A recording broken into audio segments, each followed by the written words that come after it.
العالمين والعاقبة للمتقين نبينا محمد وعلى آله وصحبه أجمعين ومن تبعهم بإحسان إلى يوم الدين أما بعد. قال الله تبارك وتعالى في القرآن المجيد: بسم الله الرحمن الرحيم اهدنا الصراط المستقيم صراط الذين أنعمت عليهم غير المغضوب عليهم ولا الضالين آمين.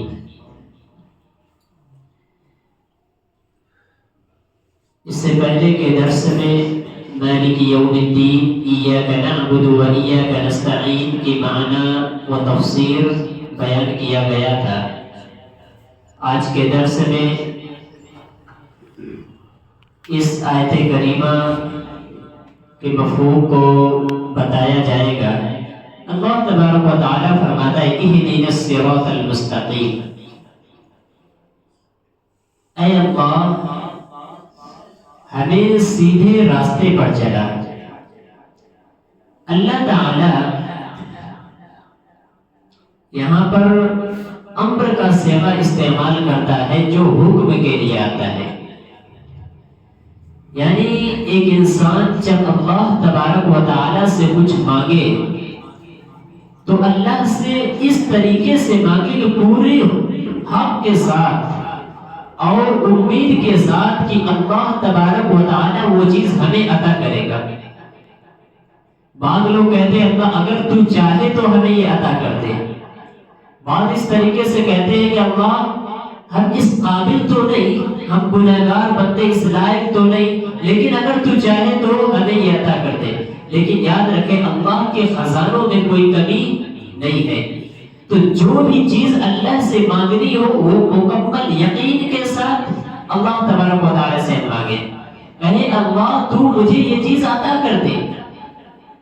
اہدنا الصراط المستقیم. اے اللہ میری ایسے راستے کی طرف رہنمائی کر جو بالکل سیدھا ہو.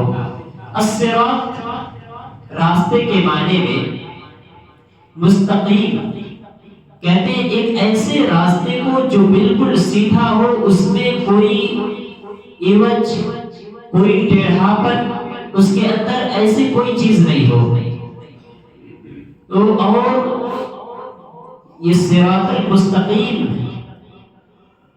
کا جو مطلب ہے نبی کریم صلی اللہ علیہ وسلم اور صحابہ کرام نے اس کی تفسیر میں جو بیان کی ہے وہ یہ ہے کہ ایسا راستہ جو حق کا راستہ ہے اور وہ راستہ اسلام کا راستہ ہے, دین کا راستہ ہے.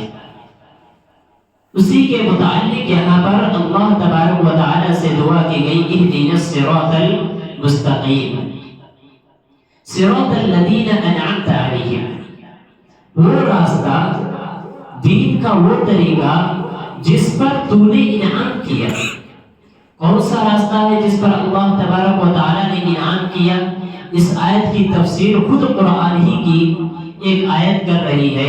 اللہ تبارک و تعالی دوسری جگہ فرماتا ہے وَمَن يُطِعِ اللَّهَ وَالرَّسُولَ فَأُولَئِكَ مَعَ الَّذِينَ أَنْعَمَ اللَّهُ عَلَيْهِمْ.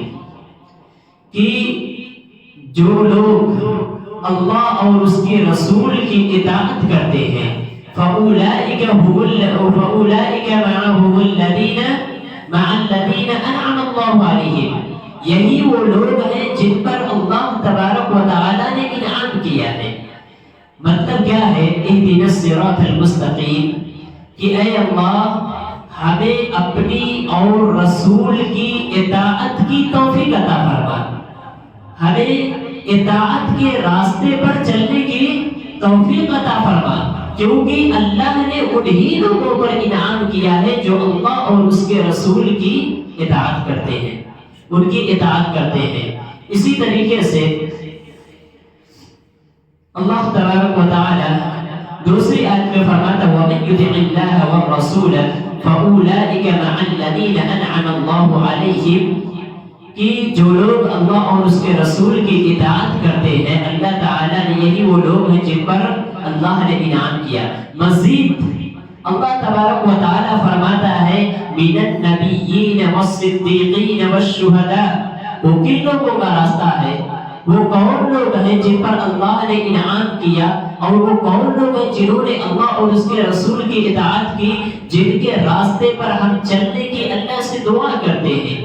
وہ کون سا راستہ ہے؟ تو اللہ کہتا ہے من النبیین، وہ نبیوں کا راستہ، والصدیقین، صدیق و سچے لوگوں کا راستہ، والشہداء، اور شہداء کا راستہ، والصالحین، وہ نیک لوگوں کا راستہ، وحسن اولئک رفیقا، یہ کتنے بہترین دوست تھے۔ تو اللہ تبارک و تعالی نے اس کی تفسیر خود قرآن کریم کی دوسری آیت میں کرتی ہے کہ جو راستے کے متعلق اللہ سے ہم ہدایت مانگ رہے ہیں، جس کی طرف ہم رہنمائی چاہتے ہیں، وہ راستہ ہے جو اللہ اور اس کے رسول کی اطاعت کا راستہ ہے۔ وہ نبیوں، شہداء، صالحین، اولیاء کا راستہ ہے، نبی کا راستہ اور صدیقین، شہداء، ان لوگوں کا راستہ۔ اور وہ کون لوگ ہیں؟ ابو بکر، عمر، عثمان، علی رضی اللہ عنہ اجمعین، اور دیگر صحابہ کرام رضی اللہ عنہ اجمعین۔ تو یہ آیت کریمہ کے اس کا ہے صراط الذین انعمت علیہم۔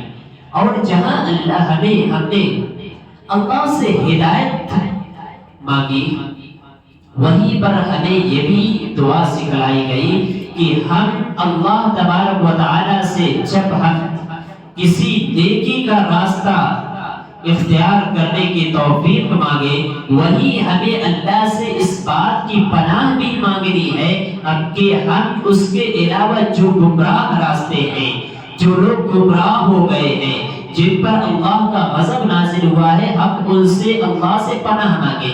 اللہ ہمیں ان راستوں پر، گناہوں کے راستے پر، بھٹکے ہوئے لوگوں کے راستے پر، یا جن پر اللہ تعالیٰ کا غضب نازل ہوا، ایسے راستے پر اللہ ہمیں نہ لے جائے۔ غیر المغضوب علیہم ولا الضالین، اے اللہ ان لوگوں کے علاوہ کا راستہ ہمیں اپنا، غیر ان لوگوں کے علاوہ، المغضوب جن پر تیرا غضب نازل ہوا، اللہ تبارک و تعالی جن سے غصہ ہوا، غضب نازل ہوا، ان کی شرارتوں پر، ان کے بھٹکے ہوئے راستوں کی وجہ سے، غیر المغضوب علیہم، ان لوگوں کا راستہ ہمیں نہ دکھانا، ایسے لوگوں کے راستے پر ہمیں نہ چلانا، غیر المغضوب علیہم جن پر تیرا غضب نازل ہوا، والضالین، اور نہیں ان لوگوں کا راستہ جو گمراہ ہو گئے، راستے سے بھٹک گئے، صحیح راستے کو انہوں نے چھوڑ دیا۔ رجل من بنی القین فقال، بنی قین کے لوگوں میں سے ایک شخص نے نبی کریم صلی اللہ علیہ وسلم سے کہا، من المغضوب علیہم یا رسول اللہ، یہ کون لوگ ہیں جن پر اللہ کا غضب نازل ہوا؟ نبی کریم صلی اللہ علیہ وسلم نے فرمایا، الیہود، وہ یہودی ہیں۔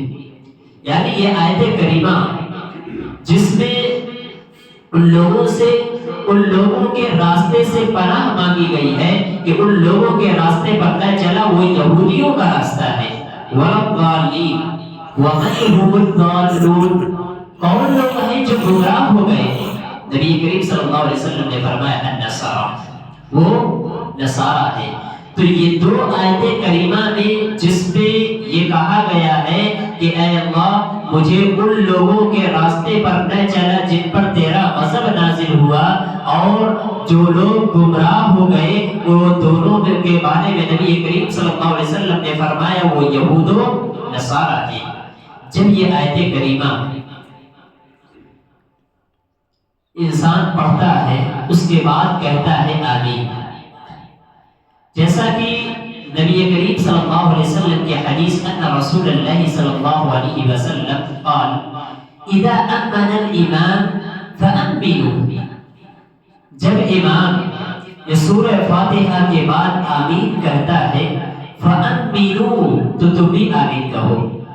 آمین کہنے کا فائدہ کیا ہے؟ فرمایا فإنه من وافق تأمینه تأمین الملائکہ، جس کا آمین کہنا فرشتوں کے آمین کہنے سے مل گئی، تو اللہ تبارک نبی کریم صلی اللہ علیہ وسلم فرماتے ہیں غفر له لَهُ مَا تَقَدَّمَ مِن ذَنبِهِ، تو اس کے پچھلے تمام گناہوں کو معاف کر دیا جاتا ہے۔ یہ حدیث ہمیں یہ بتلاتی ہے کہ امام کے پیچھے ہم بلند آواز سے آمین کہیں گے، کیونکہ جب ہم بلند آواز سے آمین کہیں گے تبھی ہماری آواز فرشتوں کی آواز سے ملے گی۔